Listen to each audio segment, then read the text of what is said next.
All right, everyone, welcome back into another fantasy golf video. Going to be breaking down round 3 here of the PGA Championship, talking about all the best DFS showdown plays, as well as getting to all the top prop bets for through-ball bets, head-to-head bets, and potentially PrizePicks and Underdog prop bets. We are getting Underdog prop bets as I'm recording this, not getting PrizePicks, so hopefully we get that there as well. But first, I do want to get into a quick recap from round 2 and just kind of the cut sweats. And so starting off, it's worth calling out that basically all the chalk is struggling except for like Bryson and Scotty. We do see Rory on the top here, obviously the highest known player on the main slate, ended up barely making the cut, finishing 62nd. But the biggest piece of news from Rory, and maybe why he's struggling, is this. We got this report saying that his driver that he has been using was deemed non-conforming by the USGA. And so the biggest question is, how far back has he been using this driver? Is it a new driver that it's the same as the one they used for the Masters? Were there any variations made for this week and whatnot? And maybe what caused it to be non-conforming? There's a bunch of stuff that goes into that. I'm not going to read into that too much, but I do think we can maybe see a clear correlation as to what's going on right now. He switched on Tuesday, obviously not able to get that many practice rounds in with the driver as well. That's one of those weird things that happens where those are like variables that are somewhat known. Like, I wish we'd be able to get those reports. That is probably asking too much. Injury reports, though, is something that we asked for, but definitely interesting there. And so that actually makes me probably not want to be on Rory for really round 3 at all for showdown purpose. And then from there, let's talk about, Justin Thomas. Justin Thomas is a known factor here. This is the biggest issue with Justin Thomas, who ended up missing the cut, is that he's so hit or miss. You can't exactly ever rely on him fully, but he's also someone that can go on and win any event really at any time, it always seems like. And so he missed the cut. A little bit unfortunate there. He didn't ever get hot. Keith Mitchell, a little bit disappointing as well. He made a bunch of birdies in round 2, just too many bogeys. Kind of ended up biting him there at the end. As price tag, I probably still would have played him. Honestly, like looking back at it, my mistake was Mackenzie Hughes, who both of these golfers were popping up on the 9 to 5 ownership leverage plays as fades, as like top 5 in terms of the most overall players, which did lead me to actually making some, GPP ownership leverage lineups that are sitting pretty. I got a lot of main builds that are sitting at like 4 out of 6. We'll see if those end up hitting. I don't have that much hope for them. I got a lot of GPP plays that are, or GPP builds that are actually looking pretty decent. Kind of just fading those two because they were, the data was kind of telling us to, and that's kind of how I went doing that. In terms of like the 150 entry max contest, obviously single entries still loaded up on them. Still kind of felt like that was correct given the pricing and given the fact that we could then get to Rory, Bryson, Scotty, and then also Xander. Guys, Xander had an interesting round. Couldn't get too much going really at all. Hasn't really got high with the putter, struggling a little bit, but I think that round was really just a testament to Xander and his grinding out ability, why he's an elite golfer. Really didn't have much going, and he was still able to make the cut at the PGA Championship. I do kind of expect him to make a weekend run. Just after watching round 1 and see how he played in round 2 where he's grinding it out, you kind of expect him to have a good round 3, at least one good round. And honestly, it feels like the whole field is kind of open still. Like, it really does. You look at who is currently winning this. Jonathan Ace, no disrespect to him. Matt Fitzpatrick, who no disrespect to him, obviously was on him when he won his US Open. That was probably my second favorite victory outright wise ever. It was a fun tournament. He hasn't had it this whole year. Okay. You look at all the other players that are up there besides Scotty. Max Homa, sure, you could argue that the biggest critique people had with Quail Hollow is there isn't much to it. It doesn't demand much. And then you think about Max Homa, that's literally his game. That's the game he tries to have is, all right, hit it straight, hit it long, hit it accurate. That's Homa. So kind of is what it is. I just don't expect him to win as well. It's like either Scotty or I think someone else is going to, sure, one of these golfers could end up winning, but I think we're going to see some of the bigger name players, at least a few of them, make a run. Maybe Bryson, maybe Rory, maybe Xander. But it really feels like it's Scotty's to lose. I'm not really too worried about any of the other golfers that are there. Okay, so now let's just go ahead and get into the round 3 showdown picks. It's funny, guys. I showed you guys kind of the first initial optimal lineup from yesterday. Max Homa was in it, and I basically said, I don't like this lineup because Max Homa was in it. The times, especially this year, the times I have done that is insane, and I need to stop doing that. Just trust the data and have good results. A little bit frustrating there that happened, but is what it is. But looking at the top showdown plays for round 4, I don't think we have to worry about weather at all. What's interesting here is that Siwoo Kim is popping up as a very good round 2 showdown play. And I say that's interesting because he had a pretty, I mean, I don't want to say it's a lucky, but he had a hole in one that really elevated him up place-wise to second place. You can't really count on that. It's like, I wouldn't say his game is necessarily that good. You know, obviously, good shot. Don't want to take that away from him, but would it be shocking to see him win? I still kind of think it would be. But he's someone that should be a good value play. He should still end up producing good results. Sky is obviously number one. Then you have Bryson, Tommy Fleetwood, who, you know, just playing casually good golf this week thus far. He could be someone that could make a run. Corey Connors is there.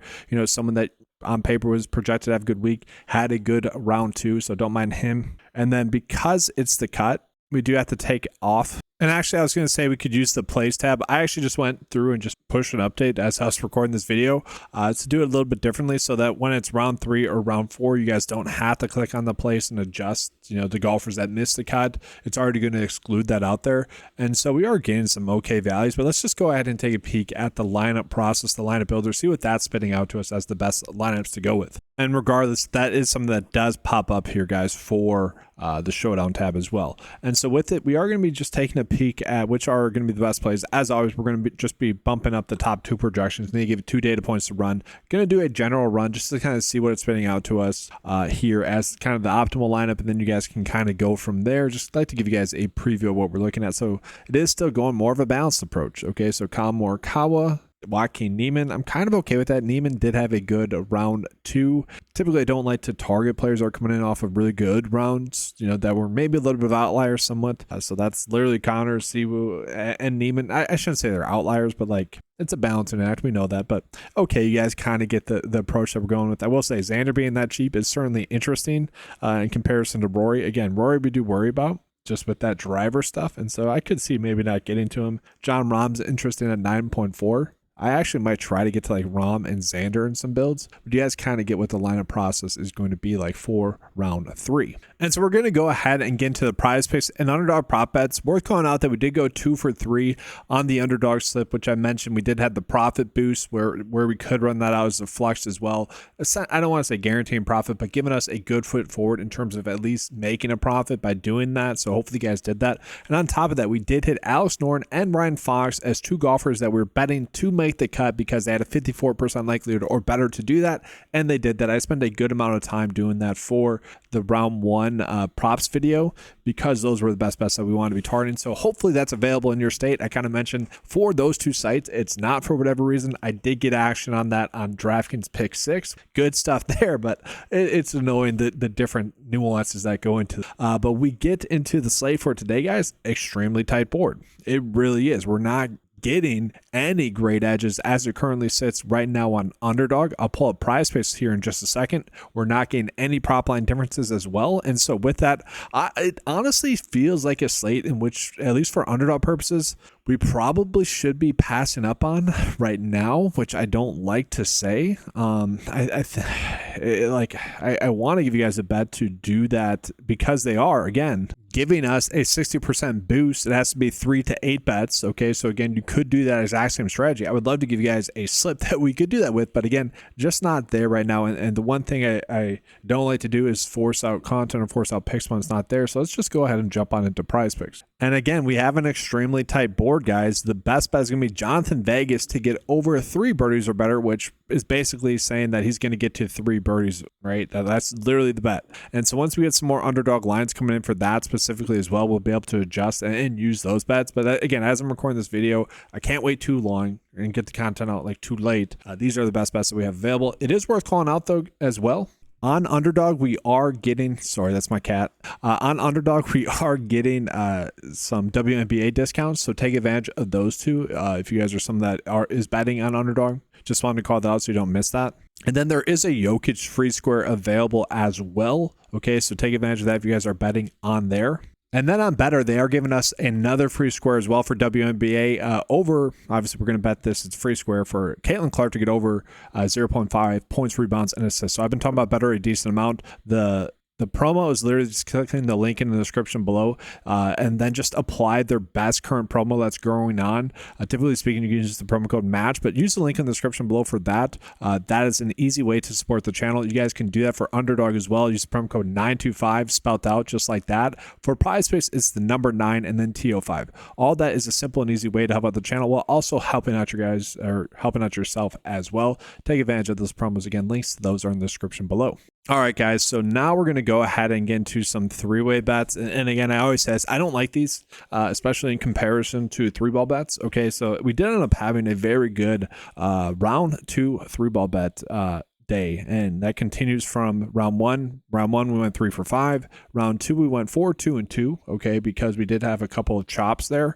That's kind of the nice part. Jonathan Vegas did give away one for us as well. It seemed like so 2 losses, but 4 wins outright, and then 2 chops. We'll take that. That was a very solid day. Now I will say, that was kind of expected. I mentioned we had a lot of good bets, over 50% likely to hit, that were also plus edge bets, plus EV bets, if you will. I don't think we're really getting that. Like, literally the best one is Tom Kim to win his group, I would say, here, where it's a 5% edge, and then the payout is still going to be decent. And then you could also do like Davis Riley to beat Richard Bland. Those are really the 2 that I like the most and that the data likes the most. It could tie, obviously we don't like that, but those are the only 2 that I want to do here for these three-way bets. Again, I don't like that tie factor. I'd rather do a head-to-head bet.